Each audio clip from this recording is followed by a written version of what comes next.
Ou tem gente que não vai ter.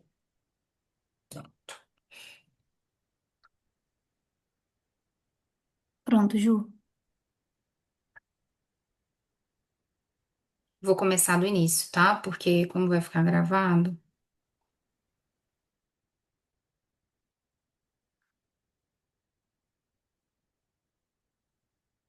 Tudo certo? Então tá bom. Gente, boa noite. Então vamos começar a nossa aula. Esse é um tema aqui do novo Tratado de Otorrino, que é um tema em alta, né? Porque ele é um capítulo novo desse tratado, inédito, e também é um tema que tem se debatido bastante. Então, eu vou falar hoje do capítulo 211, que é de redesignação vocal em pacientes trans. Para quem não me conhece, meu nome é Juliana, sou otorrino, especialista em laringe e voz e professora da URL Academy, tá? Então, antes da gente começar, não sei se todos vocês tiveram, né, oportunidade ou no serviço que vocês trabalham têm contato com pacientes trans, mas a gente precisa voltar em alguns conceitos, tá? Então, o que que é um transexual ou transgênero, né? É uma pessoa que se identifica com um gênero diferente do gênero que ela nasceu, então do seu sexo biológico, que é determinado pela a sua genitália ao nascimento e por caracteres secundários, né? Da expressão genética mesmo daquela pessoa.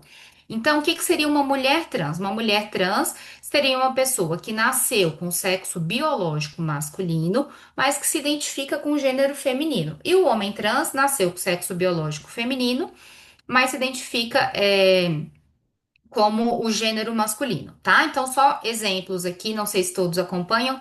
Maia Massafera, que fez a transição recentemente, a Roberta Close, que fez há muitos anos, né, atrás, anos 90, que foi um ícone, foi uma das mulheres trans que teve, né, no Brasil, assim, a visibilidade. É, e o homem trans, né, trazendo alguém assim mais conhecido, talvez, o Tami Gretchen, né, que é o Tami Miranda, perdão, que é filho da Gretchen e que é vereador. Então, só para, né, colocar os conceitos novamente, identidade de gênero é como a pessoa se sente ou se reconhece, independente se começou ou não, se fez alguma alteração, se, né, tá fazendo transição da parte, alteração corporal ou não, tá? É como a pessoa se identifica. Os não binários são aqueles que não se identificam nem como exclusivamente como homem, nem exclusivamente como mulher.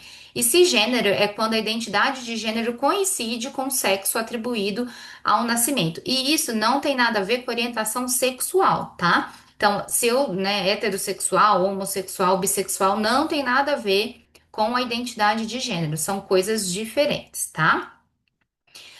Começando então, por que que a gente fala tanto de voz? Porque a voz, ela é super importante como um fator aí de autoidentificação, tá? Então, quando a gente tem uma voz que é incongruente com o gênero, né, isso pode levar a pessoa a um sofrimento psicológico, que a gente chama de disforia de gênero. Então, isso é limitante, tanto para ela trabalhar, por exemplo, para ter relação com outras pessoas, atender o telefone, né? Atividade de trabalho geralmente é o que mais a gente ouve reclamação, né? Principalmente se trabalha com telefone, né? Que não é reconhecida, por exemplo, uma mulher trans que atende o telefone não é reconhecida como uma mulher por conta da voz, tá? Então, esse é um dos fatores que mais impacta, né, na disforia de gênero, é a voz, a incongruência vocal.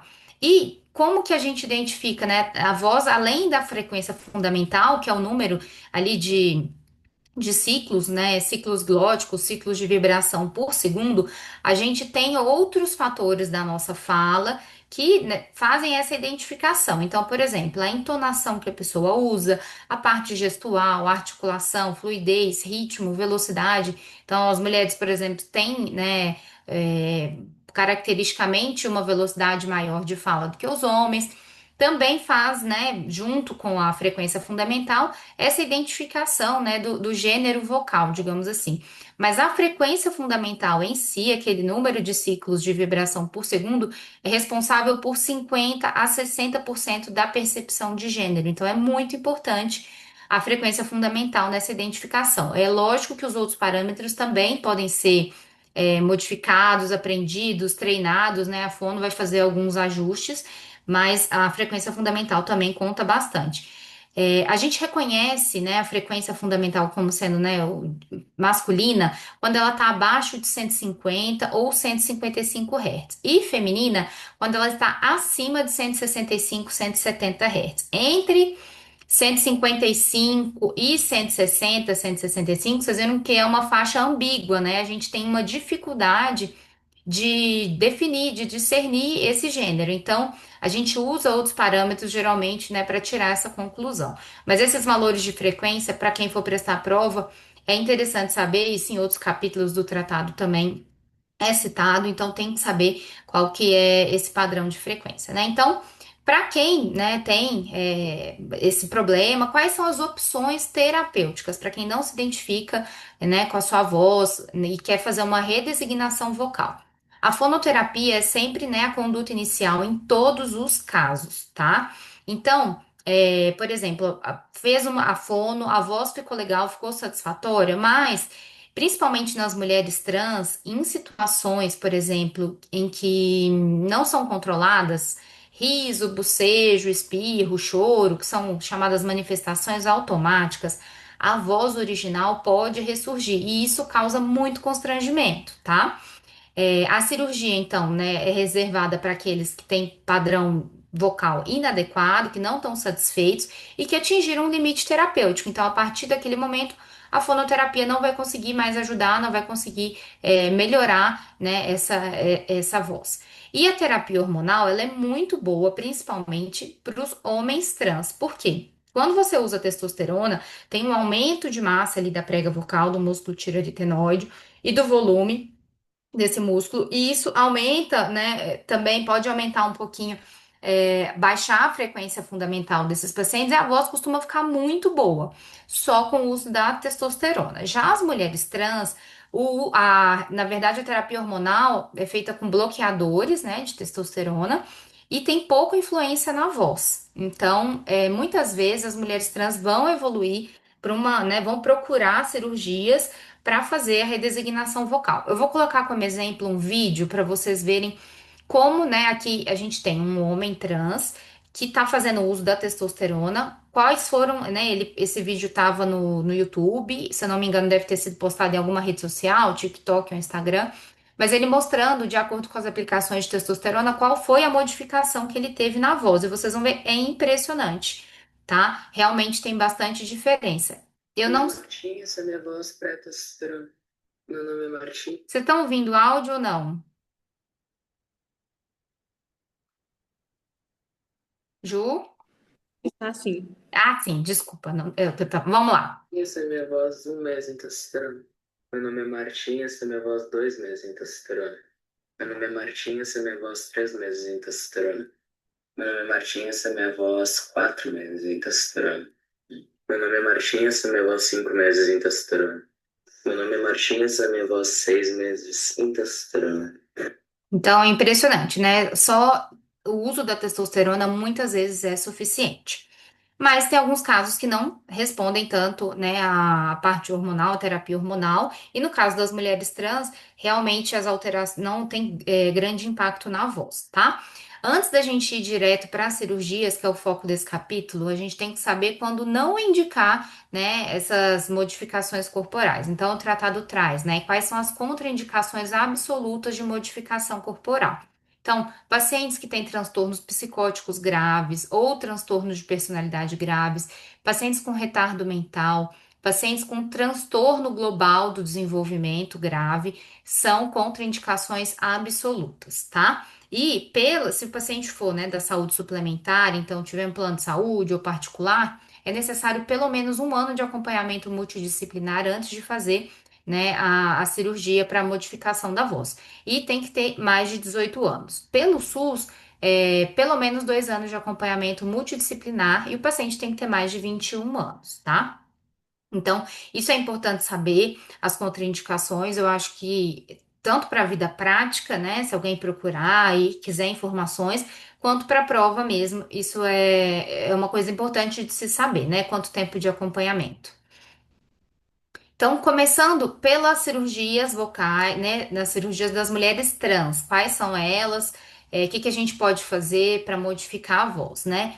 Então, o tratado traz essa equaçãozinha, né? Só para vocês terem uma ideia, que a frequência vocal ela vai sofrer, né? É diretamente proporcional ao aumento de tensão e inversamente proporcional à diminuição da densidade ou massa daquela prega vocal e inversamente proporcional ao comprimento, tá? Então, quando a gente quer deixar a voz mais aguda, que é o caso das mulheres trans, que nasceram com sexo biológico masculino, mas se identificam como, né, o gênero feminino, que a gente pode fazer para ajudar? Então, a voz tem que ficar mais aguda, essa é a intenção, tá? A gente tem que encurtar, né, o comprimento diminuir o comprimento da prega vocal, que aí eu vou aumentar a frequência, afinar a espessura, então diminuir aquele volume ali, aquela densidade do músculo tireoaritenoide, ou aumentar a tensão da prega vocal. Então, lógico, preservando as funções básicas da laringe, que é de deixar essa via aérea pérvia e manter ali reflexo de tosse, que é a nossa proteção, e a deglutição,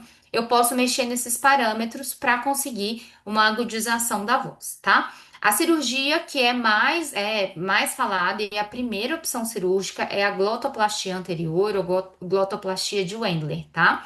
Que essa cirurgia propõe? Na verdade, é uma sinéquia na comissura anterior, tá? Faz com o paciente, né, por via endoscópica, então é como se fosse mesmo uma microcirurgia de laringe, o mesmo posicionamento, o paciente é entubado, anestesia geral. A gente procede com uma desepitelização do terço anterior das pregas vocais, então usa algum instrumento para fazer, né, um palpador ou uma faquinha mesmo de laringe para desepitelizar aquela região, deixar aquela região cruenta, é como se a gente estivesse fazendo, né, uma cordectomia do tipo 1. Então a gente tira o epitélio daquela prega vocal no terço anterior e vai fazer uma sutura, vai unir, né, essas áreas cruentas para que elas cicatrizem e fiquem, né, com essa sinéquia anterior, tá? Como que é feito mais ou menos esse cálculo? A gente tem que calcular essa cinéquia porque você vai diminuir, na verdade, a porção fonatória. Eu não estou mexendo na porção respiratória do paciente, mas o ideal é que você faça uma cinéquia de 30 a 50% mais ou menos do comprimento das pregas vocais. Então você tem que ter essa ideia na hora de fazer, não fazer cinéquias, né, muito grandes também e sempre tentar fazer uma que vai ficar nem muito pequena para não ter um resultado, tá? Então a média aí é de 30 a 50% do comprimento das pregas vocais. O aumento médio, né, de frequência que as pacientes têm depois dessa cirurgia é de 78 Hz na frequência fundamental. Mas, como, né, os estudos são muito variáveis, a gente tem descrito de 11 até 112 Hz. Então, para vocês verem como que esse resultado ele pode variar, tanto de acordo com a metodologia do estudo que foi publicado, mas também, né, de acordo com a própria resposta da paciente mesmo, tá? A cirurgia.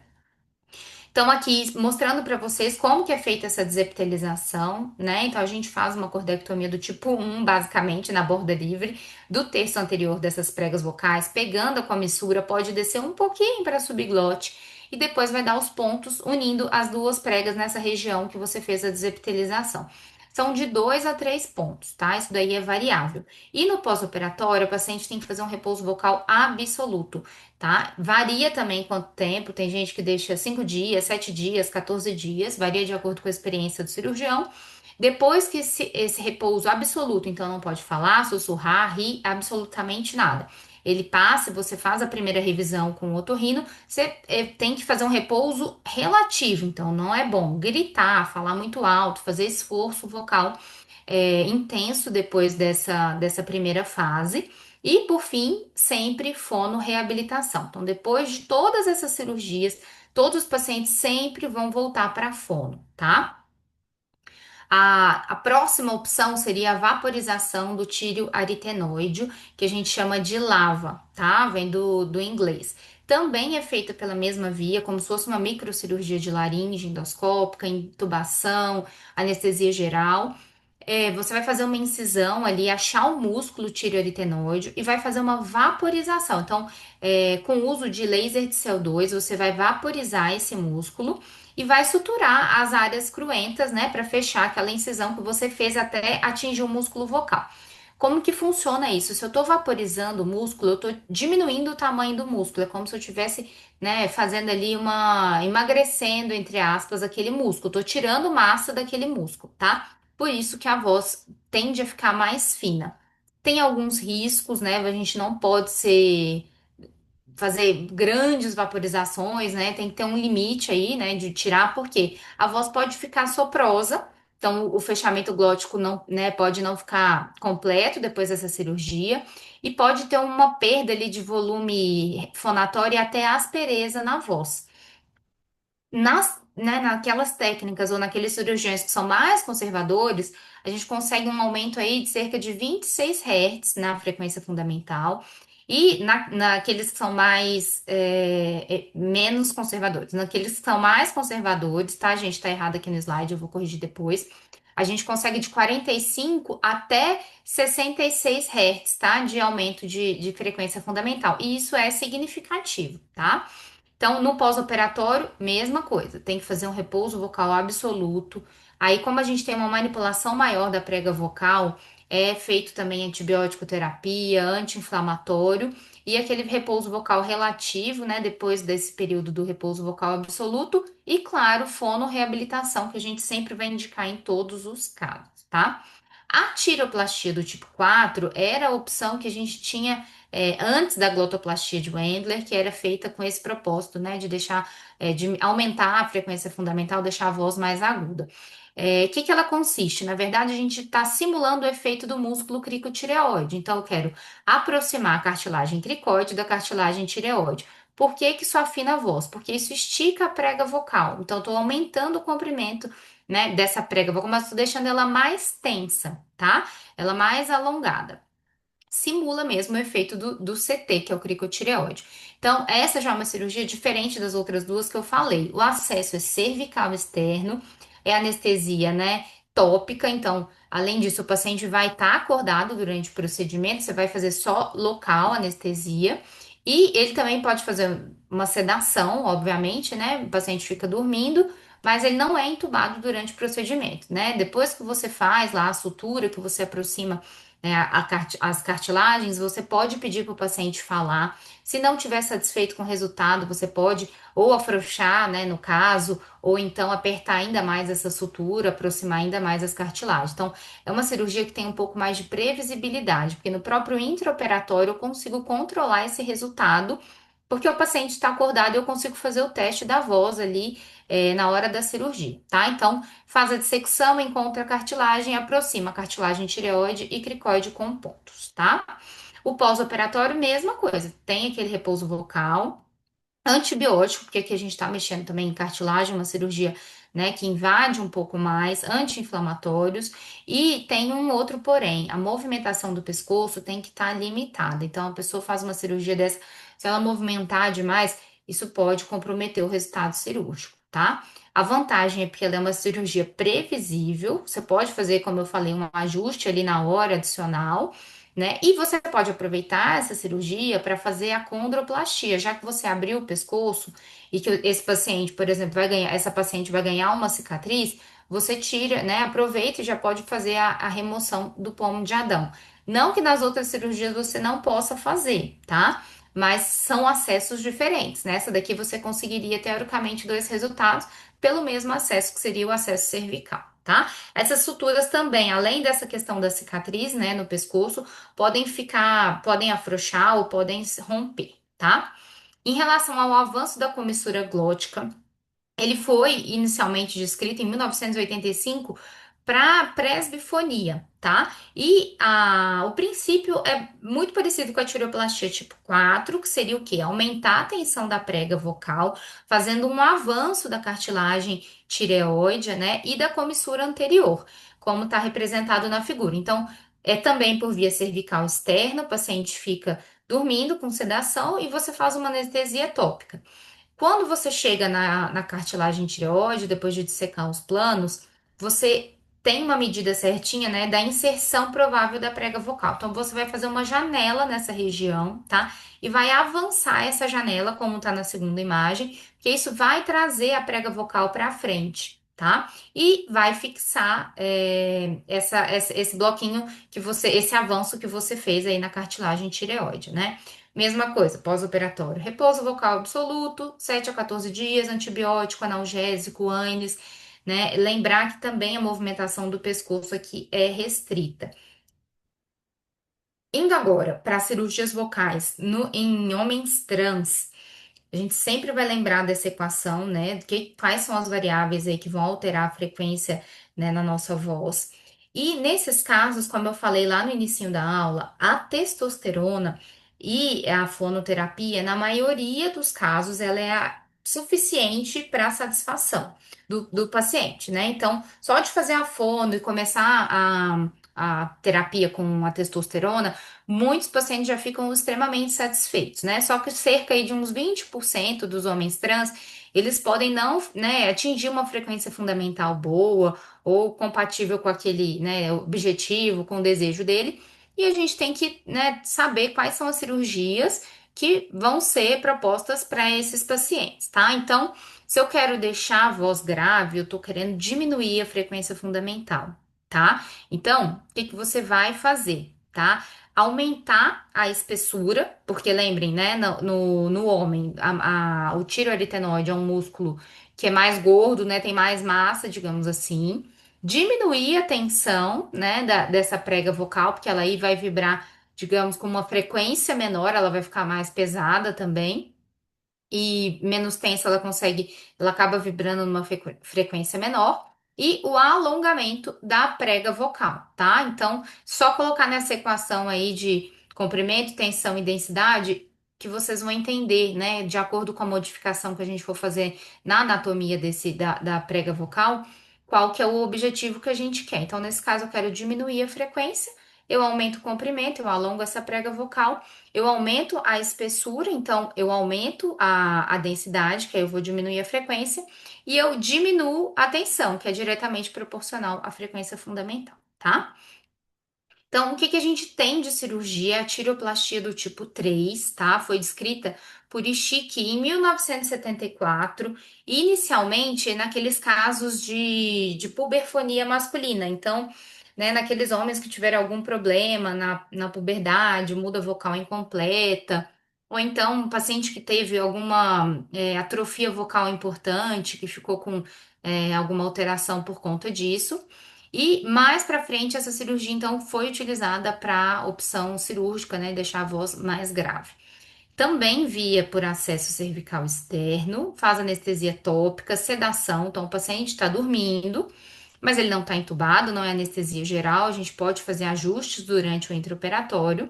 E o que que ela consiste? Você vai fazer incisões, né? Pode ser uni ou bilateral, na longitudinal, na cartilagem tireoide, né? Então você vai tirar uma lâminazinha dessa cartilagem e vai fixar, né, aquelas duas extremidades que ficaram remanescentes, tá? Que eu estou fazendo com isso? Eu diminuo a dimensão antero-posterior, tá? Então, eu estou deixando elas mais próximas, certo? E isso reduz a tensão da prega vocal. Com isso, ela vai ter uma frequência de vibração menor. Então, a voz vai ficar mais grave. É como se eu tivesse simulando ali o efeito do TA, digamos assim, né?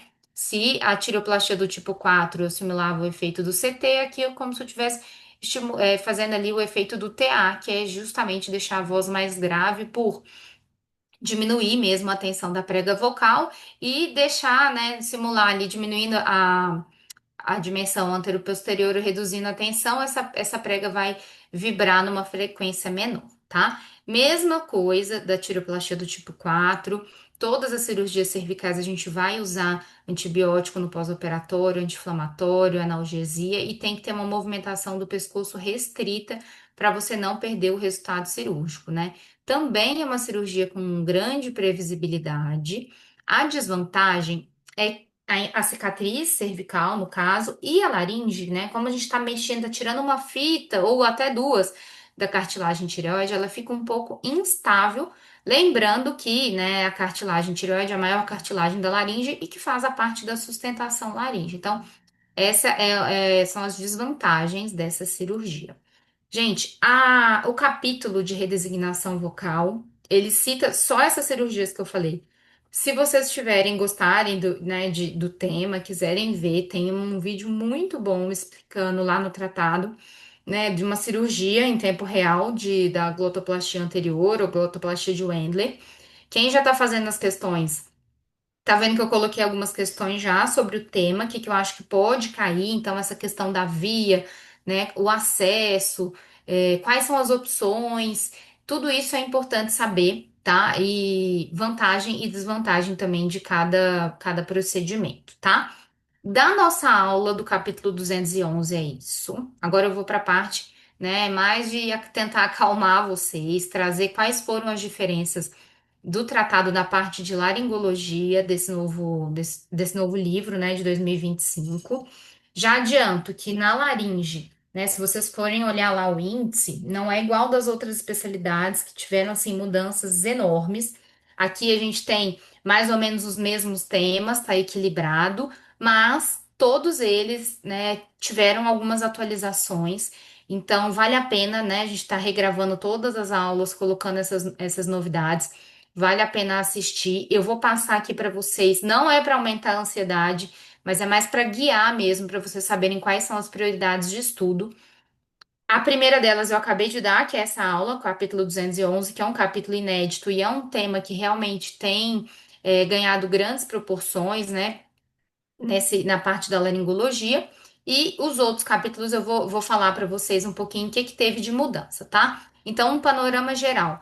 A gente tinha 30 capítulos em 2017, em 2025, na seção de laringologia, a gente tem 31 e 5 de otorrinopediatria. Então, na verdade, são 36 capítulos, tá? Eles desmembraram, como a gente tem otorrinopediatria agora, né, nessa seção do Tratado de Otorrino, alguns capítulos eles separaram adulto e criança.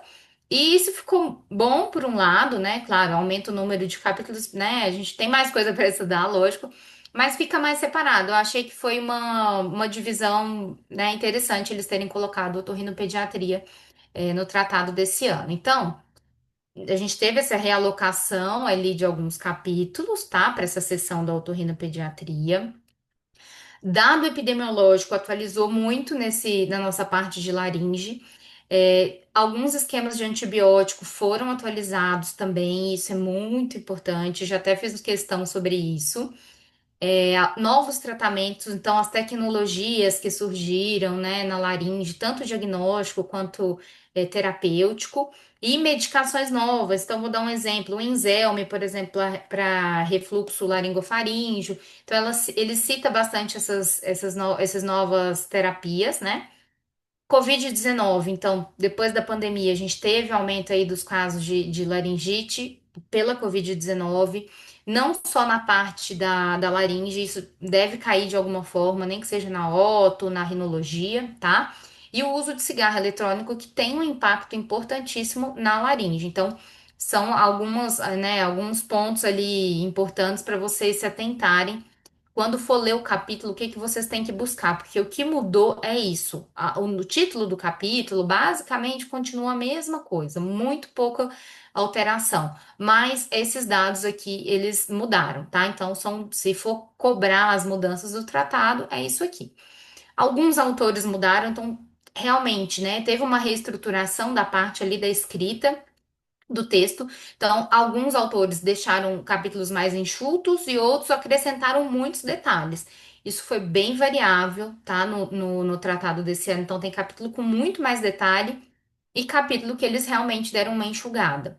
E o câncer de laringe, como acho que vocês já devem ter percebido, ele saiu, tanto tumor inicial quanto avançado, ele saiu da seção de laringologia e foi para a seção de CCP. Então, o que a gente tem na seção de laringologia agora são as lesões pré-malignas, tá? Esse capítulo continua, né? Então, né, as leucoplasias, displasias, mas o câncer de laringe mesmo saiu da seção de laringologia. E a gente teve alguns capítulos inéditos. Então, 211, que é esse da redesignação vocal que eu acabei de falar para vocês, e os capítulos que eles desmembraram também, né? Que são, por exemplo, que eu vou falar aqui no próximo slide, né? A via aérea difícil, que é um capítulo que o professor Rafael vai falar com vocês nas aulas deles, porque ele juntou lá com os temas da CCP, tá? Não é um capítulo assim que tenha muitas coisas, talvez passíveis de cobrar, mas é um capítulo que fala quais são os parâmetros, né, para você identificar uma via aérea difícil. Isso para quem faz laringe é muito importante, porque você tem uma previsibilidade se aquele paciente vai ter ou não uma exposição boa na sua cirurgia. O que eles desmembraram, né? Disfagia orofaríngea, as peculiaridades na infância. Antes era tudo só disfagia orofaríngea. Então, esse é considerado, sim, um capítulo novo importante para ser lido, além do de hoje, né? Que é o 211. E a papilomatose também foi desmembrada. Então, antes era papilomatose, agora a gente tem papilomatose em criança e em adulto. Claro que a parte de criança, no tratado de 2017, ela estava nas disfonias, tá? Nas disfonias na infância. Mas a gente agora tem um capítulo só para papilomatose em criança. Na parte, né, sempre tem sobre avaliação fonoaudiológica, sobre essa parte de fono, a gente tinha tratamento fonoaudiológico das disfonias e das disfagias. Agora eles acrescentaram a avaliação fonoaudiológica. Eu não acho que esse é um capítulo que talvez caia no título. É muito interessante para quem gosta do assunto, se interessa, e para quem trabalha com laringe, tá? Porque é importantíssimo você saber como que é feita essa avaliação. Mas para a prova em si, não. Então, só para deixar exemplificado aí para vocês, quando for estudar laringe na otorrinopediatria, é o capítulo 120, que é um capítulo novo, que é disfagia orofaríngea na infância.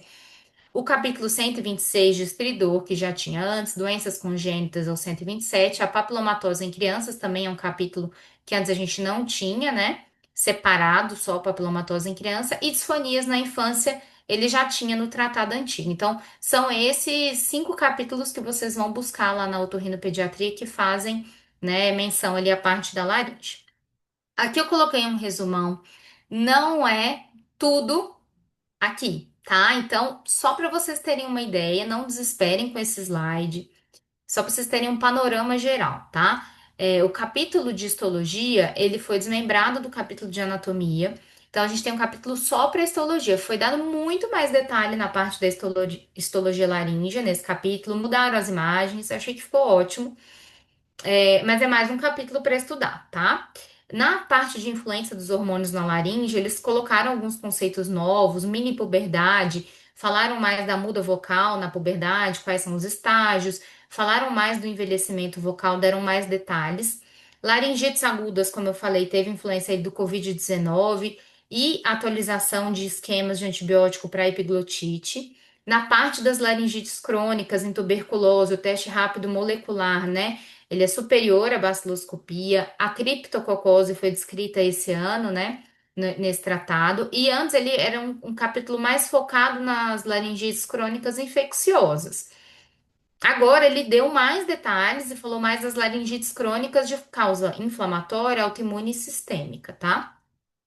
As lesões pré-malignas, isso é importante, embora não seja eu que vou dar essas aulas, né, da parte de câncer e lesão pré-maligna, eu já queria passar para vocês a classificação da OMS de 2017 das displasias, né? Que simplificou agora, então facilitou um pouco para o patologista e até para a gente, então ficou como displasia de baixo e alto grau, só essas duas classificações possíveis, tá? E ele cita nesse capítulo vários marcadores genéticos, biomarcadores, que isso é uma coisa muito específica, né? Rodapé de livro mesmo, tá? Nos distúrbios neurológicos, na distonia de adução, por exemplo, ele começa, né? Ele fala aí de novas opções de tratamento, não é só o botox, dá para fazer cirurgia, então a secção seletiva do recorrente e a miectomia do tiroaritenoide com laser. Nas doenças sistêmicas, teve atualização dos critérios diagnósticos de lúpus e granulomatose por poliangeite.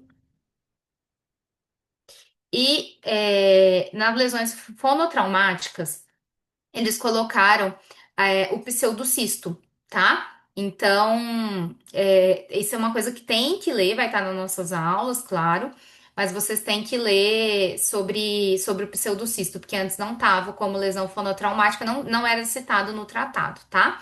Além disso, uma nova classificação do edema de Reich. Então, agora tem duas classificações. Na voz profissional, como eu já tinha falado, os cigarros eletrônicos e na disfagia orofaríngea, novos tratamentos.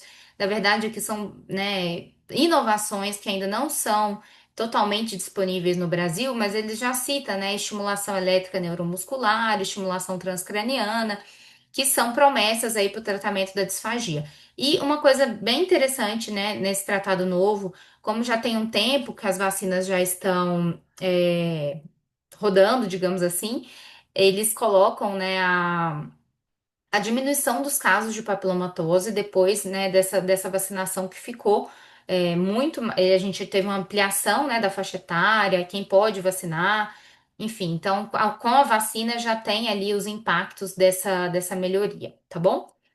Na papilomatose. Então, gente, essa é a nossa aula. Não queria ser muito longa, mas para introduzir o. Oi? Eu queria mais introduzir, né, para vocês o capítulo 211 e falar dessas alterações. Quando forem focar, estudar em laringe, é mais ou menos esses capítulos que eu sinalizei para vocês. Nós estamos gravando as aulas novas, já vai estar tudo atualizado na plataforma. E eu queria convidar vocês para os nossos dois, né, para o nosso lançamento do Futuro Residente. Então, para quem for prestar as provas, né, de residência dos hospitais que o acesso é por prova específica do serviço, então, por exemplo, o Hospital Paulista. Tem o Otorrinos de Feira de Santana. A gente conseguiu mais de 20 provas, né, desses serviços, comentou, as questões. Tem bastante questão também para vocês fazerem na plataforma do Futuro Residente. E sempre, né, a gente está super disponível para tirar as dúvidas com vocês no grupo. Então, tanto o WhatsApp quanto o Instagram, fiquem à vontade. Por isso que a gente sempre disponibiliza aqui, o nosso Instagram e vocês também conseguem nosso WhatsApp facilmente. E o intensivo já está com as inscrições abertas, tá? Lembrando que são 3 dias antes da prova presencial, a gente tem o nosso intensivão presencial, né? Que a gente fala, né, daquilo que a gente acha que é mais importante relembrar antes de fazer a prova de título. E então, quem tiver interesse já pode entrar, né, no intensivo. Então, só falar com a gente pelo Instagram ou então falar diretamente com a Júlia, tá bom? Era isso, pessoal. Deixa eu ver se alguém quis interagir. Ó, e o Rafa tá falando que quem tiver na live tem desconto no intensivo. Então aproveitem. Quem não fez ainda inscrição no intensivo, aproveitem um desconto. Se alguém quiser fazer alguma pergunta, gente, por favor, pode falar. Abra o microfone. Esse é um tema novo, né? Muita gente não teve contato, mas é um tema que cada vez mais a gente vai começar a atender, né, os pacientes que têm desejo de mudar a voz, tá? Então, realmente, eu acho que é uma das apostas aí para o futuro e para a prova de título, já que é um capítulo inédito dessa nova edição. Alguém quer tirar alguma dúvida? Podemos encerrar.